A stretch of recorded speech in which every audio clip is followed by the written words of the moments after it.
À la une de cette édition, plus de 50 000 Maliens ont trouvé refuge au Burkina suite à la crise institutionnelle et sécuritaire qu'a connue ce pays voisin. Et la 10e réunion de la commission tripartite Burkina-Mali et le Haut Commissariat des Nations Unies pour les réfugiés s'achève sur des recommandations pour une meilleure gestion de ces réfugiés. Explication dans cette édition. Et dans cette édition, un cours d'histoire sur le mur de Berlin 60 ans après son édification. La construction de ce mur qui coupait Berlin en deux répondait à un objectif, celui de stopper la fuite de la population vers l'ouest. Le mur de Berlin aura été le symbole de la guerre froide en Europe avant de devenir celui de la réunification. Voilà qui fait le sommaire. Madame, Monsieur, bonjour et merci de suivre le 13h de la télévision du Burkina. Oui, pour une meilleure gestion des réfugiés maliens vivant au Burkina. C'est en substance l'idée générale que l'on retient des recommandations issues de la 10e réunion de la commission tripartite Burkina-Mali et le Haut Commissariat des Nations Unies pour les réfugiés. Cette rencontre a mis sur la table des échanges le repatriement volontaire des réfugiés maliens vivant au Burkina. Explication avec Rasmane Zoundi et Caroline Noiri. 12 recommandations ressortent de cette 10e réunion de la commission tripartite. Figure en tête de liste la recommandation de partager un rapport mensuel sur la situation sécuritaire, administrative et humanitaire au Mali, la conduite de sondages périodiques sur les intentions de retour, la facilitation du rapatriement volontaire, la sensibilisation des agents des postes frontaliers, la mise en place de mécanismes de partage d'informations sur la situation des réfugiés sont aussi de la liste. Sur l'ensemble des recommandations formulées, les autorités du Burkina, comme celles du Mali, pensent déjà à la mise en œuvre. L'une des recommandations qui concerne vraiment le Burkina Faso, c'est que la partie malienne puisse faire une évaluation beaucoup plus exhaustive de la situation des réfugiés burkinabés au Mali. Donc l'objectif pour nous aujourd'hui, c'est de voir dans quelle mesure, bien sûr conjointement avec le partenaire qui est le Haut Commissariat des Nations Unies pour les réfugiés, comment est-ce que ces Burkinabés qui sont en territoire malien puissent entamer un retour sécurisé dans la dignité au Burkina Faso. Pour le retour volontaire, il y a certaines familles qui ont exprimé le vœu de retourner. Donc l'État burkinabé et celui du Mali prenons toutes les dispositions nécessaires afin de les accompagner dans la dignité. Le renforcement de la capacité des collectivités territoriales dans la prise en charge des rapatriés au Mali et des réfugiés au Burkina est aussi l'une des 12 recommandations de la Commission, un point sur lequel le Haut Commissariat des Nations Unies pour les réfugiés porte une attention particulière. Il est important que nos efforts que nous faisons ici au Burkina Faso aillent aussi dans le sens de renforcer la capacité des collectivités à prendre en charge ces populations qui vivent avec des populations burkinabées. Cette rencontre qui s'achève a aussi été consacrée à faire le point sur la mise en œuvre des accords tripartites du 9 janvier 2015 sur le rapatriement volontaire des réfugiés maliens au Burkina, dont le nombre est estimé par le Haut Commissariat des Nations Unies pour les réfugiés à 21 970 Maliens à la date du 30 juin 2021. Le Mali, le Niger et le Burkina, 3 régions frontalières touchées par le terrorisme. Ces régions membres du Liptako Gourma accordent leur point de vue à Ouagadougou et s'approprient des actions visant la sécurité, l'humanitaire et le développement dans l'espace. Il s'agit d'une réunion cadre de concertation qui réunit les gouverneurs des régions frontalières du Liptako Gourma. On en sait plus avec Vincent Tchandrebego. C'est une nouveauté dans l'administration des zones frontalières dans l'espace du Liptako Gourma. Les gouverneurs des régions frontalières de cet espace ont désormais un cadre formel de concertation pour discuter des problématiques qui leur sont communes. Le secrétariat exécutif du Liptako Gourma organise cette rencontre qui réunit donc des gouverneurs et autres techniciens des régions frontalières entre le Mali, le Niger et le Burkina Faso. L'une des préoccupations majeures et communes à ces régions, c'est bien entendu la question sécuritaire, avec en conséquence un défi humanitaire, mais aussi le développement. Le cadre de concertation des gouverneurs de ces régions sera un lieu privilégié pour traiter de toutes ces questions avec la mise en œuvre du projet de stabilisation porté par l'autorité du Liptako Gourma et ses partenaires techniques et financiers. Selon le secrétaire exécutif Saïdou Oua, la nouvelle approche face aux défis actuels qui met l'accent sur l'adaptation va s'appuyer sur 3 piliers qui sont la réhabilitation des infrastructures et services sociaux de base, l'accès à la sécurité physique et la revitalisation de l'économie locale. Et les gouverneurs en seront les principaux acteurs. Le PNUD est l'un des soutiens de cette initiative et selon son représentant résident Mathieu Sioela, les populations vivant dans les régions frontalières du Liptako Gourma sont en effet un même peuple que les frontières ont répartis dans 3 pays.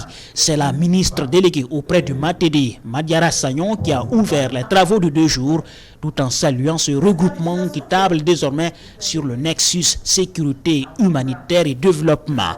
La rencontre de Ouagadougou fait suite à 2 premières tenues à Niamey et à Bamako.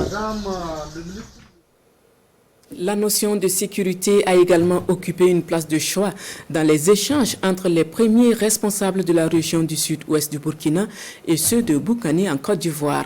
La rencontre s'est tenue à Kamti dans la province du Poni. Au menu également l'intégration sous-régionale pour une meilleure gestion de la zone frontalière Burkina-Côte d'Ivoire. Le point des échanges avec Romuald Patrice Toué et Oumarou Sagnon. Des autorités administratives, militaires et paramilitaires de la région du Boukani en République de Côte d'Ivoire au pays des hommes intègres.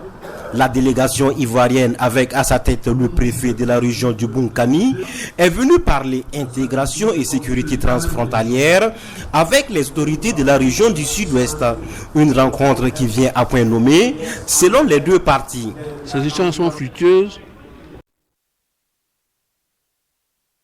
Toutes mes excuses pour cet élément qui finit en queue de poisson. Tout autre sujet dans cette édition, le 12 août de chaque année est dédié à la jeunesse et le Burkina a marqué un arrêt pour pousser la réflexion sur les défis auxquels les jeunes sont confrontés.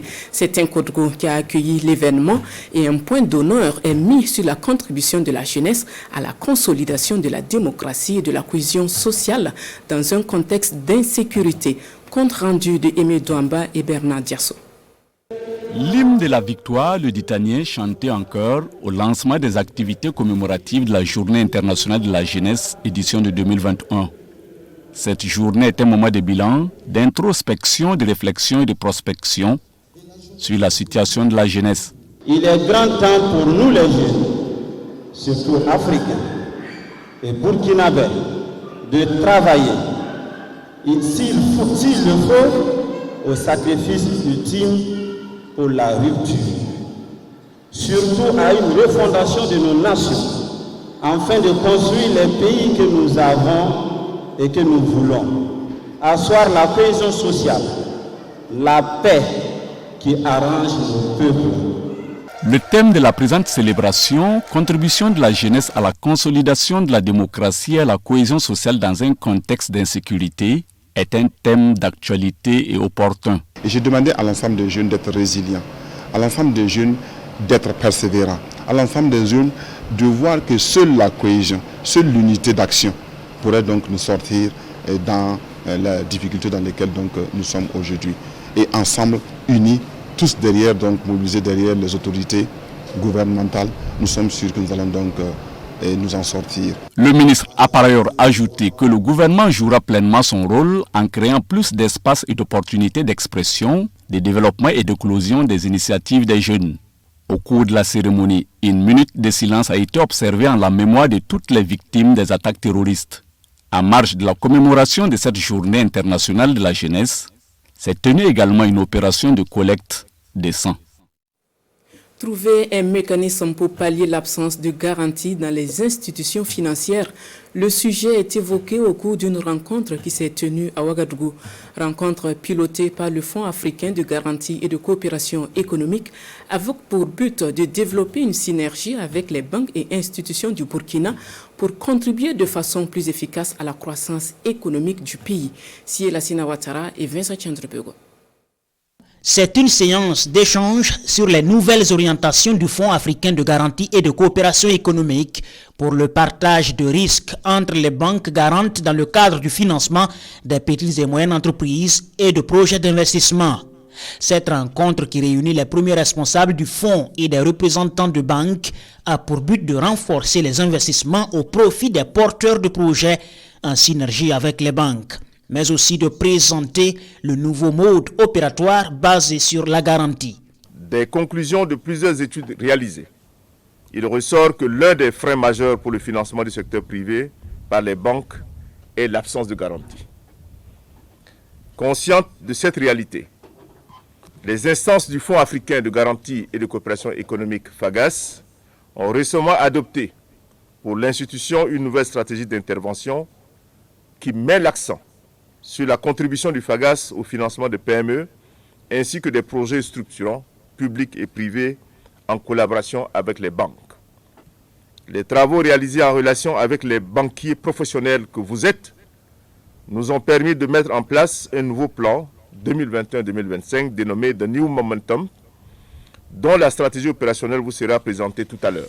Le FAGAS, à travers ces échanges, entend développer davantage de synergie avec les banques et les institutions de microfinance en vue de propulser le financement de l'économie burkinabé. Selon ses responsables, la contribution du FAGAS au financement de l'économie burkinabé est de 30 milliards de francs CFA de garantie qui ont permis de mobiliser 90 milliards de francs CFA de financement dans l'économie du pays. Un magazine propre à l'administration pénitentiaire. Le premier numéro est paru ce 11 août. Avec pour titre La loupe pénitentiaire, c'est un semestriel qui traite de l'actualité et de la communication institutionnelle relative aux activités pénitentiaires. Détail avec Amadou Marcelto. L'administration pénitentiaire plus proche des populations. À travers son magazine La loupe pénitentiaire, elle s'ouvre davantage au grand public de par le contenu de ce semestriel d'information. Scruter et révéler à l'opinion publique le visage humain de la prison et les actions qui y sont menées pour le bien-être et la transformation positive de la personne incarcérée. Tels sont les objectifs poursuivis par ce magazine. La loupe pénitentiaire se veut un outil de communication opérationnelle qui plaide pour une meilleure compréhension du séjour carcéral afin de bénéficier de l'accompagnement de tous pour finalement déconstruire les stéréotypes et autres clichés dévalorisants sur la prison. Communication institutionnelle, éditoriaux, activités du personnel et des détenus. Tout est passé à la loupe par les rédacteurs pour une meilleure visibilité des actions de la garde de sécurité pénitentiaire. Comme signalé à l'entame, ce magazine, premier du genre dans l'administration pénitentiaire, permettra de zoomer ou de faire un focus sur l'administration pénitentiaire, laquelle administration regroupe la direction générale, les directions régionales et les établissements pénitentiaires. Lorsqu'on parle d'établissement pénitentiaire, c'est bien de le rappeler que le terme désigne à la fois les maisons d'arrêt et de correction, à l'instar de la MACO, que nous connaissons tous, et la prison de haute sécurité, le centre pénitentiaire agricole de Baporo et les centres pour mineurs en conflit avec la loi. En attendant la parution du deuxième numéro de ce journal prévu en janvier 2022, la loupe pénitentiaire voit le jour grâce au soutien financier du personnel GSP et des partenaires. Un journal cédé gratuitement sur la place du marché. En page internationale, nous parlons histoire avec le 60e anniversaire du mur de Berlin, ce mur qui est le symbole de la guerre froide et du partage du monde en deux blocs. C'est en août 61 que ce mur coupait Berlin en deux, surnommé le mur de la honte. Il avait pour but de stopper la fuite de la population vers l'ouest. Suivant. L'Allemagne réunifiée un an après la chute du mur de Berlin. Le symbole de la guerre froide a été construit il y a 60 ans jour pour jour dans la nuit du 12 au 13 août 1961. Dès la fin de la Seconde Guerre mondiale, les vainqueurs occupent le territoire allemand coupé en quatre. Les Occidentaux s'unissent face aux Soviétiques et deux États voient le jour. La République fédérale d'Allemagne à l'ouest et la République démocratique allemande à l'est. Toutes deux se partagent Berlin. La RDA, sous étroite surveillance de Moscou, arrive au bord de l'effondrement économique et social. Très vite, les Soviétiques font face à l'exode de leur population. Les frontières sont surveillées, mais beaucoup d'Allemands échappent au contrôle en passant par Berlin. Après de nombreuses rumeurs, Walter Ulbricht, le dirigeant de la RDA, ment à la population et affirme que personne ne créera de mur à un moment où sa construction est déjà bien engagée. Mur de la honte pour les Allemands de l'Ouest, il est officiellement appelé mur de protection antifasciste par la RDA. Berlin se divise en deux dès le 13 août, les Allemands de l'Est sont enfermés et des milliers de familles séparées. Loin d'être un simple édifice, c'est un dispositif militaire complexe de 155 km de long. Les gardes avaient ordre de tirer à vue sur quiconque passait la frontière illégalement. Certains habitants tentaient de rejoindre l'Ouest au péril de leur vie. Des évasions spectaculaires rarement récompensées. Ceux qui n'étaient pas tués étaient emprisonnés par la Stasi, la police politique. Au moins 206 personnes sont mortes à cause du mur. Pendant ce temps, l'économie du bloc de l'Est s'affaiblit toujours. Au milieu des années 80, Mikhaïl Gorbatchev décide de réforme et engage une désidéologisation. Le rideau de fer entre pays soviétiques et occidentaux se fissure et tout bascule avec les déclarations d'un homme. Gunther Schabowski, le porte-parole du Parti socialiste, annonce l'ouverture des frontières. Répondant de manière maladroite à la question d'un journaliste, il acte que les Allemands de l'Est peuvent immédiatement sortir de leur zone. Personne n'y était préparé, mais les Berlinois le prennent au mot et se ruent au checkpoint. Ce soir-là, le 9 novembre 1989, le mur de la honte devient celui de la liesse populaire et commence à tomber 28 ans après sa construction. Nous revenons sur cet élément qui n'avait pas pu être diffusé en intégralité. Échange entre les premiers responsables de la région du sud-ouest du Burkina et ceux de Boukani à Côte d'Ivoire. La rencontre s'est tenue à Kamti, dans la province du Poni. Au menu, sécurité et intégration sous-régionale pour une meilleure gestion de la zone frontalière Burkina-Côte d'Ivoire. Le point des échanges avec Romial Toué et Oumarou Sagnon. Des autorités administratives, militaires et paramilitaires de la région du Boukani en République de Côte d'Ivoire au pays des hommes intègres. La délégation ivoirienne avec à sa tête le préfet de la région du Boukani est venue parler intégration et sécurité transfrontalière avec les autorités de la région du sud-ouest. Une rencontre qui vient à point nommé selon les deux parties. Ces échanges sont fructueuses parce que aujourd'hui, s'il y a un problème qui se pose au niveau des deux régions, le temps de remonter à nos hiérarchies à Abidjan et à Ouaga, ces difficultés peuvent devenir de grandes difficultés pour nous. Donc nous pensons qu'au niveau local, si nous réglons ces difficultés, nous allons nous référer à nos mandants, qui sont les membres du gouvernement, pour leur rendre compte. Et c'est pourquoi aujourd'hui nous sommes fiers, nous sommes contents d'avoir participé à cette réunion. Lutte contre le terrorisme, meilleure organisation du domaine de l'orpaillage, réouverture des frontières terrestres entre les deux pays. Ce sont là les principaux sujets abordés au cours de cette rencontre. La rencontre de Kamti a permis de retenir des recommandations pour une gestion concertée des problèmes communs aux deux régions. Mais au niveau vraiment de l'administration, je pense que nous avons un problème assez sérieux. Le problème là, c'est surtout l'orpaillage clandestin. Parce que nous avons des sites tout le long de la bande frontalière. Au niveau aussi de l'enlèvement des personnes avec paiement de rançon. Nous avons vraiment voulu qu'il y ait de la concertation entre les trois pays. Cette fois-ci élargie, le Burkina Faso, la Côte d'Ivoire et le Ghana. La sécurité même. Bon, on a dit quand même de renforcer un peu les liens. Il faut noter que c'est la deuxième rencontre du genre entre les autorités de la région du Sud-Ouest et leur homologue du Boukani en cette année 2021. La première ayant eu lieu le 12 mars dernier au poste de police de Koguienou en République de Côte d'Ivoire. Que disent les quotidiens en ce jour 13 août?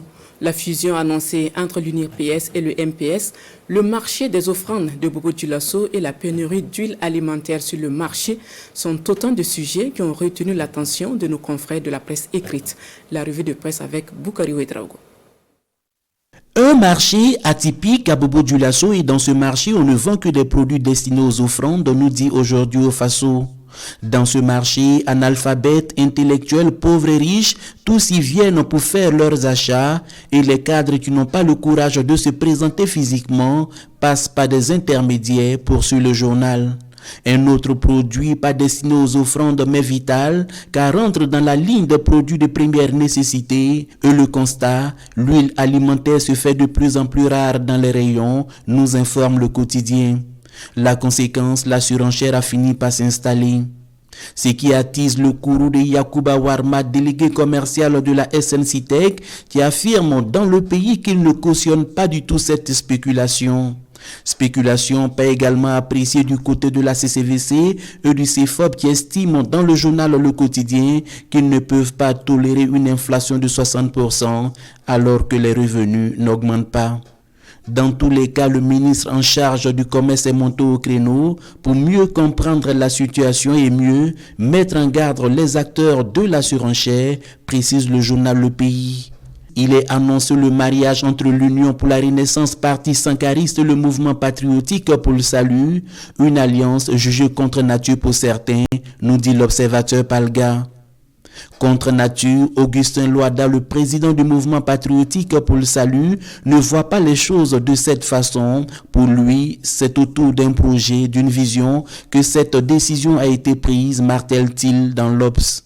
Mieux, cette mutualisation des ressources rendra certainement plus solide la formation politique qui naîtra de la fusion, poursuit-il dans le journal. Ainsi se referme cette édition de la mi-journée de ce vendredi. Merci à vous qui l'avez suivi. Les informations en langue nationale, c'est à partir de 14h. Bon après-midi à tous.